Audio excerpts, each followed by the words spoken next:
What's good? What's up, YouTube? It's your boy Arky back with another bang of a video.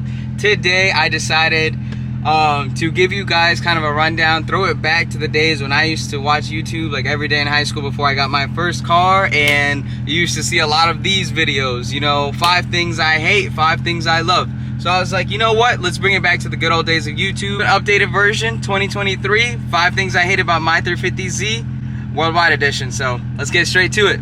So if this is the first time you're tuning into this channel, first of all, I want to say thank you. Make sure to leave a like, make sure to subscribe, and put the little bell notification on. But if you don't already know, my name is Arky Ruiz. This is Worldwide. This is where we make vlogs about our cars. And this is my Nissan 350Z 2008 HR. I'm going to give you guys a rundown before we get straight into the video. The car is a 6-speed manual with an ISR white pipe, Megan Racing white pipe, and resonated test pipe. So right now the car is pretty quiet. For the time being, I did have a Tomei on it, but we went ahead and we took it off for eardrum sake. But right now it's sitting on some white wheels, sitting on some Kendas, and it does have the KBD Nismo V. I'm pretty sure this is V1 from bumper.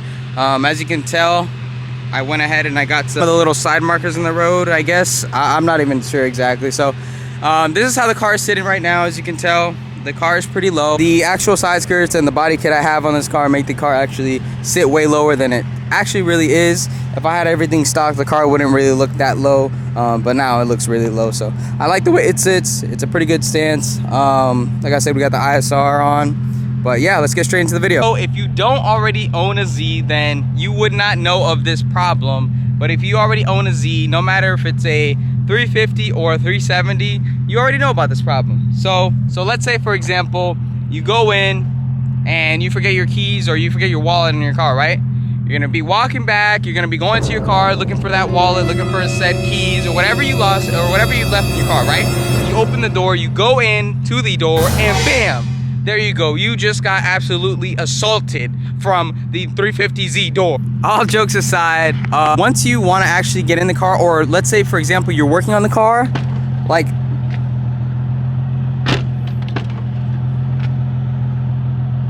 and it's not like, oh, you have to extend it all the way out, buddy. Okay.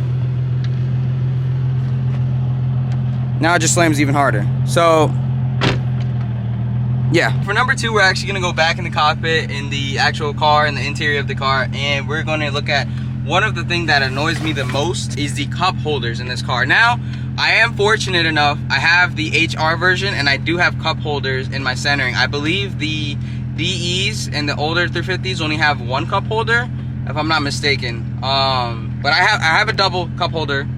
I have a double cup holder, which is nice. But hear me out, Nissan. If you're going to put a cup holder right here, right? How am I supposed to do my 3-4? Like, you want me to be up here like that? And I can't, like, anytime I have a drink in here, it's just gone. Like, I have to, whoa.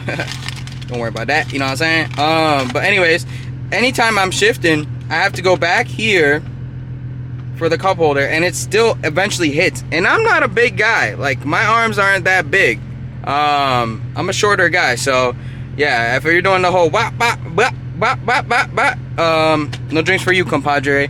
And yes, you can have a drink on the side right here, but if you ever put like a coffee or some kind of Starbucks drink here, like, that's bound to fall off. Like, this, the camera's straight, so like, you want me to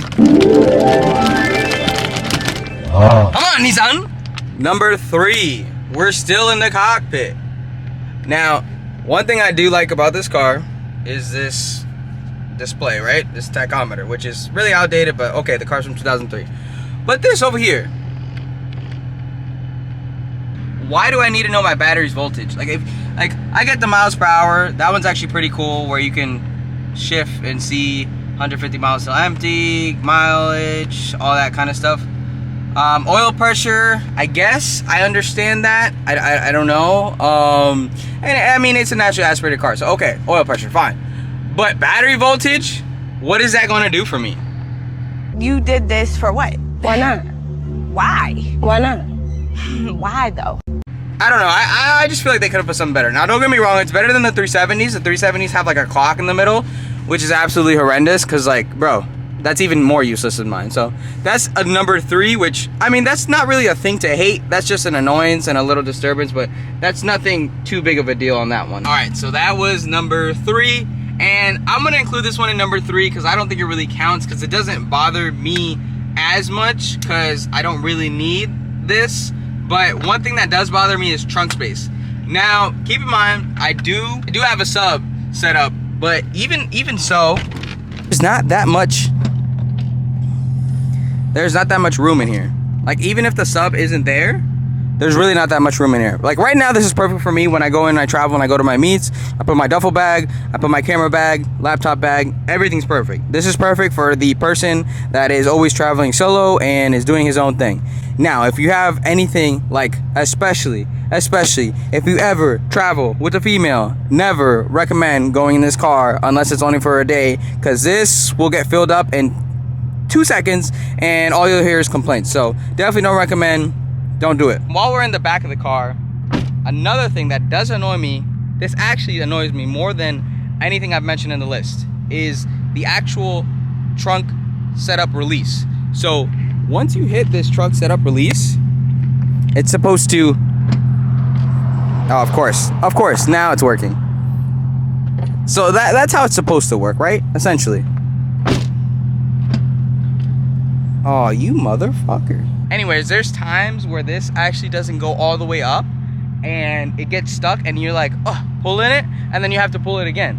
So it's annoying, and that's number 4 for sure. And I don't know if that's that's probably my fault, to be fair, so I'll keep that for the Z, but that's definitely an annoying thing for this car.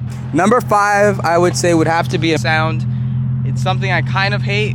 That's my fault though, because I know how this car sounds and it's not the best sounding car. And I'm sorry, VQ boys, just because you're straight pipe does not mean that you sound good, because this car had a Tome and it was not straight piped, and I was like, oh my gosh, I don't know how these people just do straight pipe on these cars. It's absolutely insane.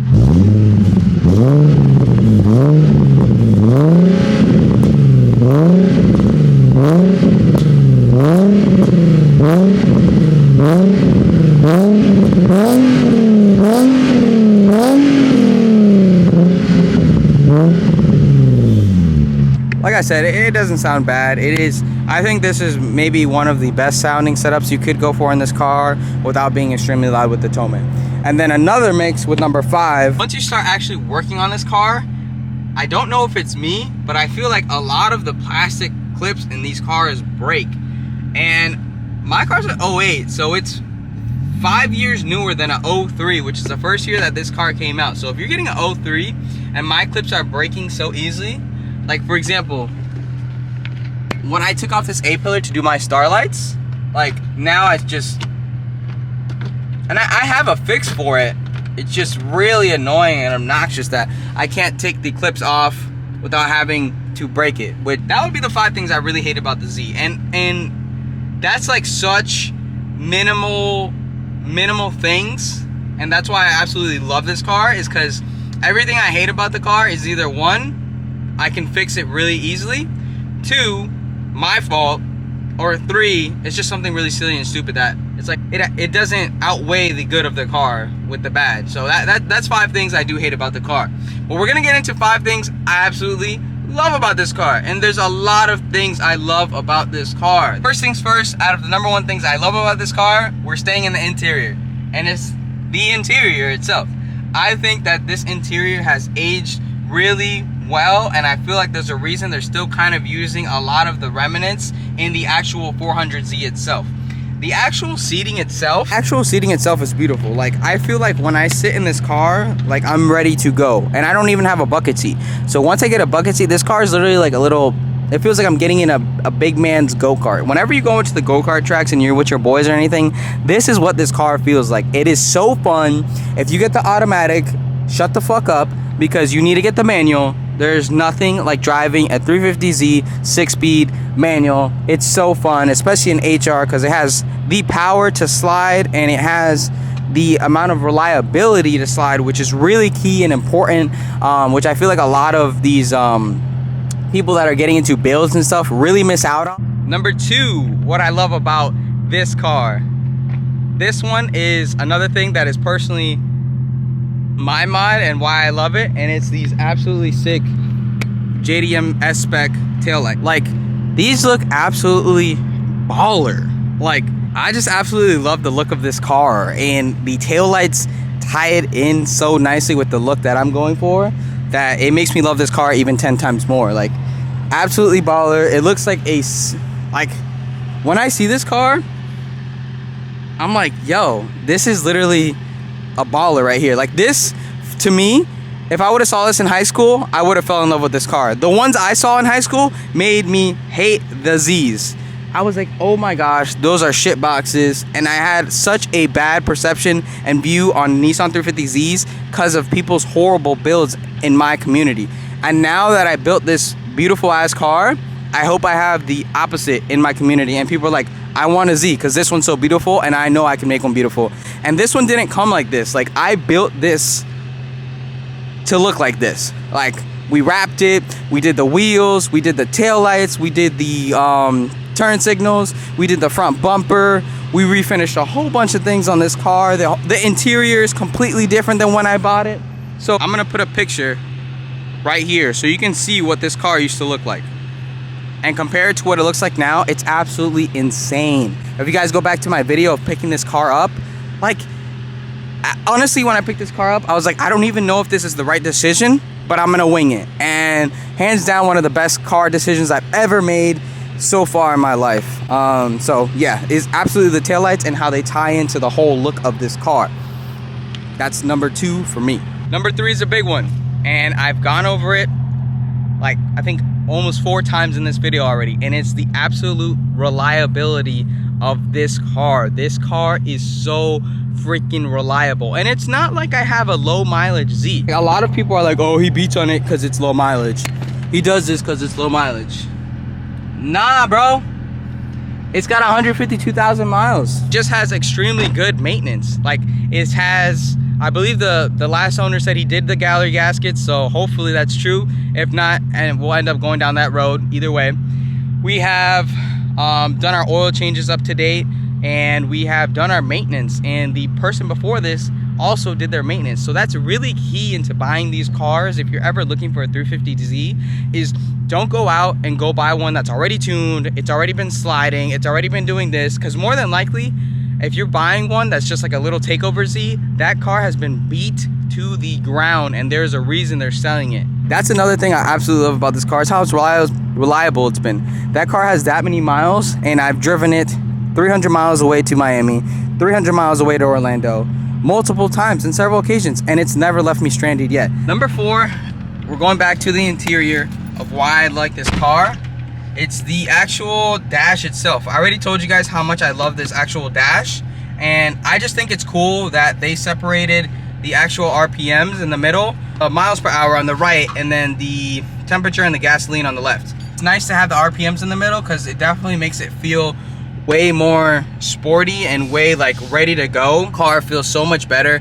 And I mean, these little gauges, even I do like how they're all pointed towards me. I also love the fact that this has a little button where you can change the menus, so that's really cool. You can see how many miles until empty, your miles per gallon.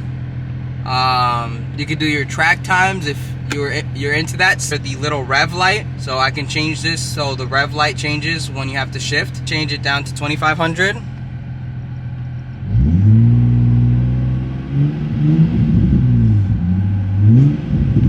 That's another cool little thing I like about the car. So number 5 for me, even though I said this car doesn't have trunk space, is the storage space in this actual car. And, well, don't mind this guy, this is not supposed to be here. You have a kind of glove box compartment where you can actually lock it and unlock it. In here I have my whole starlight assembly and everything, and then you have this little compartment where you just click it, you can put whatever you want, don't mind that, please don't steal it from me. And then another one right here, and then you got this big guy right here. That's not why you're buying this car, it's a 2-seater. So like I said, top thing I love about this car is the reliability and the looks. Looks, reliability, ties it in so well. And I know once I get this car off of these horrible coilovers and I get them on some actual good BC coilovers with some ISR camber arms, ISR toe arms, and then I redo my front and get in alignment, this car is gonna run 10 times better, and I'm gonna love this car even so much more. So that's my top 5 things I hate and my top 5 things I love about the Z. As you guys can tell from the video, how do you say that? I love way more. The things I love about the car are so much greater than the things I hate about the car, is what I'm trying to say. So if you ever want a 350Z and you have the money and you don't know whether to pull the trigger or not, like I said in my other videos, get an HR, get a 6-speed, and you will not regret your decision, because it's so fun. And right now these cars aren't really tanking in value, so it's not a bad car to have, because even if you didn't really primarily like it, you could just sell it and not really lose out on money. So stay tuned for the next couple of videos. We're gonna get into it, so just make sure to stay tuned. We about to go on a road trip with the boys, so just know it's gonna be what's up. So hopefully next video we're doing that. Hopefully this guy doesn't flake on me and we're gonna record driving up and doing everything. But like I said, if you made it this far in this channel and you made it this far in this video, go watch my other videos. Make sure to like, make sure to subscribe, tell your mama about Worldwide, because we are coming up and we are on the hum up. Worldwide, I'm Arky. You guys already know what it is. This is my 2008 350Z, and it's always lived by 2 things: drive until broken and keep fucking shit up until you get it right. Worldwide out. Peace.